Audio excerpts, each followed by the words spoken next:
Hey there YouTube, welcome to what will hopefully be quite a quick update because to tell the truth I haven't really done much. I was basically sat in my painting room one day thinking about whether to start my next British battalion because I'm still waiting for the flags for those guys, although the good news is that I have actually managed to see my sister and she's going to post them for me, so hopefully within a couple of weeks, hopefully the guy at GMB should receive my returned flags that I ordered by mistake, and hopefully be getting a nice bunch back. But I was just sat here and I was looking at my British Army, and also I sort of glanced past my my very first Chasseurs de Cheval cavalry unit that I had originally in my starter box set, and my very first two units of British, i.e. The 30th here and the 33rd there, and there of course is the Chasseurs de Cheval. These guys were my first British units that I painted, and I believe this one was actually my second, because the very first unit I did was a Hanoverian unit, and then I believe the 33rd, no actually the 33rd was my my first British unit, and then I did the 30th after. And obviously the way that they were painted was kind of bugging me, and the bases were a little bit disheveled, and also I had the two split bases, which I mean, if you go back to my British Army overview, you'll be reminded of them. Basically, I had this base here was split into two 20 by no, split 40 by 20s, and then I also had a split one over here in the 33rd, which was the same dimensions but around the other way, and I wanted to get rid of them because basically I don't use if I use I've never used skirmishers, to tell the truth, but if I were to use them I'd just use separate figures. I wouldn't use I wouldn't need to split up the actual stand of light infantry at the back. So what I decided to do was I decided to go back and revisit them and tidy them up. Now the thing that annoyed me about the 30th here, we'll start with the 30th, was that the split base originally, in fact actually I could grab it right here because this is the remnants of it. Basically it was split like this. There's no apparent reason for it, there's no game use for it. And I also had one of those Warlord Sergeants on there that had the pike sticking out, so it used to get in the way of basically the other stand lining up to it, and that always used to really annoy me. Now we're talking probably 2 or 3 months ago, my last front line order, or front rank order, sorry, I managed to get when I opened it up and looked at it, the sergeant figure he had a miscast pike. So basically the pike was fine, but the very, very top of it was missing. So I basically got in contact with front rank, and they sent me kind enough to send me out a replacement figure. But of course I was left with a front rank sergeant figure, but without the top of his pike. So what I decided to do was, when I cleared the figures off the bases, I basically hacked the top off the Warlord Sergeant, who is this guy here. You can see that he's, I mean, he's okay, but he's not maybe not the best painted figure ever. And I basically cut the top of his pike off. His arm actually came off when I was taking him off the stand. But I basically stuck that pike onto the front rank sergeant, and I decided to add him to the unit. So you could say that this is literally the only figure that I've painted since my last video, and I think he came out pretty cool. I also went in and sorted out a whole heap of flank company wings problems that I was having with both of these units, and I managed to swap around figures, modify, get rid of old wings, modify shoulders, and also eradicate the problems for both the 30th and the 33rd in that respect too. So I'll try and give you a close look at this sergeant, because he's a great figure. So there's his the top of his pike. That's obviously a Warlord top of the pike there. and I think he came out pretty cool actually. He kind of nice to have a front rank figure in one of my earlier platoons as well, my earlier battalions. And then of course I also touched up all the rest of the figures as well, because they were better than my first couple of units, but they're certainly scrag in comparison to my more modern ones. So I wanted to really tidy them up. And so now these guys are completely refurbished to the point where they've got the correct flank companies and the correct light company, and obviously the grenadiers and the lights. And then if we move on to the 33rd down here, and I also actually, like I say, touched up the command parties as well, because I'm not actually great fans of these Warlord command parties, to tell the truth. Obviously on these guys I didn't have to do quite as much work as I did on the 30th, but I did have to do a few base swaps, and at one point I actually swapped over and repainted the facings on a whole bunch of figures. I basically turned a stand of 4 or a stand of 3 flank guys that were in the middle of the other battalion, and swap them over to the 33rd from the 30th, and vice versa, to basically to make up the correct ratios of flank companies, so that these guys have also got their correct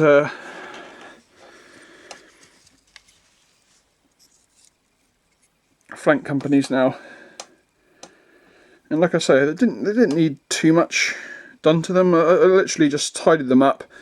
I repainted any of the messy facings they had. I found a few missed bits of flesh on some of the hands, and I even managed to find some patches of their tunics that I missed. And also on the command stand,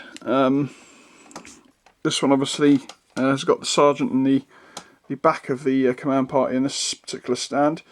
But I also kind of highlighted and weathered up the officer's jacket a little bit, and repainted his sword from sort of a chainmail to a steel.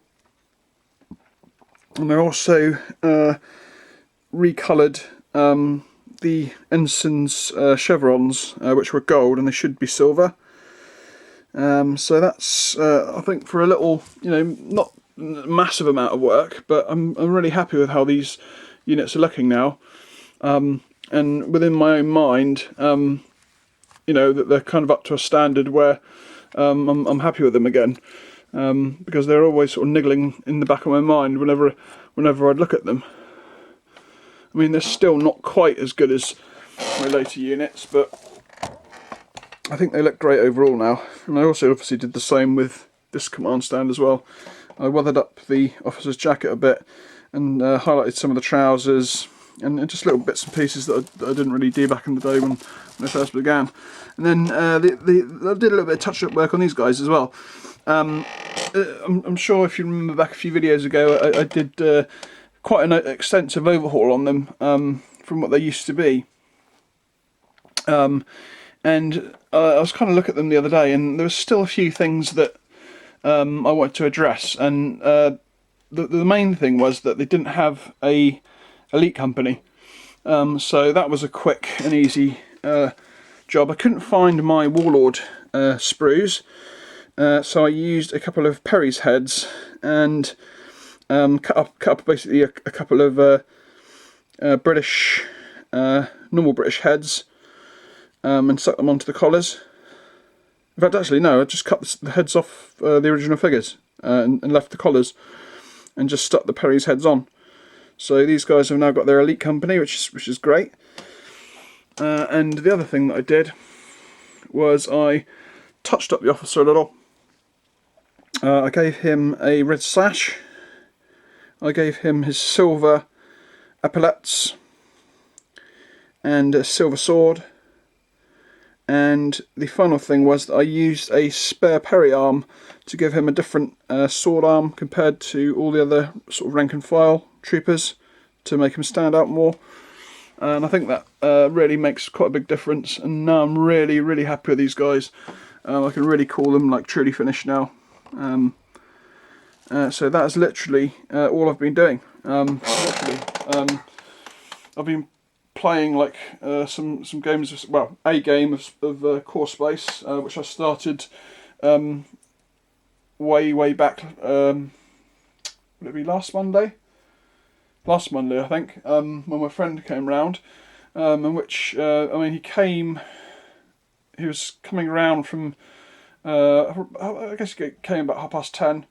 I hadn't seen him for like 2 or 3 years, so obviously like you start chatting and talking, catching up, and the next thing you know, like over half the amount of time that he's supposed to be here is gone.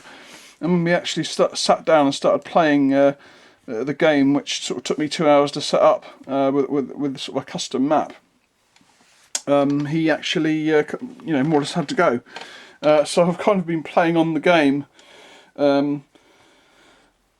since like he left, and I'm still not even halfway through it yet. So I've still got Core Space up on my living room table in the other room. So I haven't really been doing much painting at all, and like I say, I can't really get motivated to start a new battalion unless I've got the flags from in. So I'm pretty happy that I've done something Napoleonic anyway. So I've now got my 2 original battalions up to standard, and of course my Chasseurs de Cheval, my original starter set unit, right the way. I'm really happy with these guys. I think they're definitely up to standards, along with the other 2 the regiments that I've got. And that's about it really. Like I say, I haven't been, obviously I've got my birthday coming up in a couple of weeks. Hopefully I should be getting, well I actually know what I'm getting, because my sister got me to get it for her. So I managed to get my horse artillery units for the 3rd cavalry unit.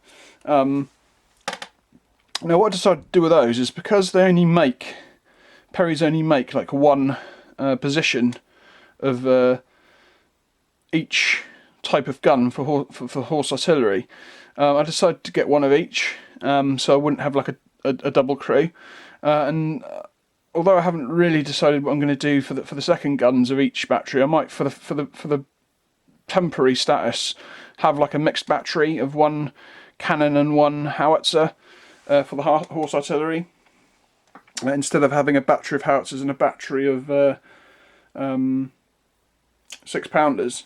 I'll just have like a mixed battery, so one howitzer, 1 6-pounder. And then eventually, when I get round to deciding where I'm going to get the second gun for each battery, again, I will then obviously split them into their separate batteries. But that's obviously for another day. And as far as I know, I mean, I have actually got a few other things on order for Napoleonic reinforcements, but I ordered them from Wayland. Excuse me, and they're obviously in their Christmas period, where they're obviously pretty terrible at getting stuff to you in this sort of period. So I'm not really expecting it. I mean, you don't know. I mean, they've surprised me in the past, but I really wouldn't be surprised if I don't get those until January. But yeah, I mean, plans are to I'm still going to sort of try and beef up my Napoleonic backlog a little bit, because I'm starting to get low again. I mean, I have got like a whole bunch of French Victrix left, but not enough to really make a battalion. And I've literally got enough British left to make. Well, I've definitely got enough to make a line infantry regiment or battalion. But I don't think, even with the 2 boxes, I've got enough to create another full battalion out of those 2 packs. But of course I have got the original front line command pack, which I had the miscast sergeant in, and obviously this is the one they sent me back, which is obviously correct, obviously not mismoulded. But obviously these guys are going to be for my next British battalion, which are going to be the start of the King's German detachment. which I believe, I think I'm going to do the 5th, I think, first, which is obviously a line regiment. I believe they actually have 2 line regiments and 2 light regiments in that particular battalion. Not battalion, brigade. So I'll be working on those. But that's about it, really. Obviously, I've been watching your videos, commenting, and that's about it, really. I wouldn't be surprised if you don't see another video from me for a while. Like I say, I've kind of, unless my flags come through a lot quicker than I expect, I probably won't be doing any more videos until maybe much later in the month. But you never know. Sometimes I'll come across something and think, yeah, that's a good video, and I'll zap it up. But as far as the Napoleonics go, I don't think there'll be too much more for 2 or 3 weeks. So until then, I'll catch you all later. Bye.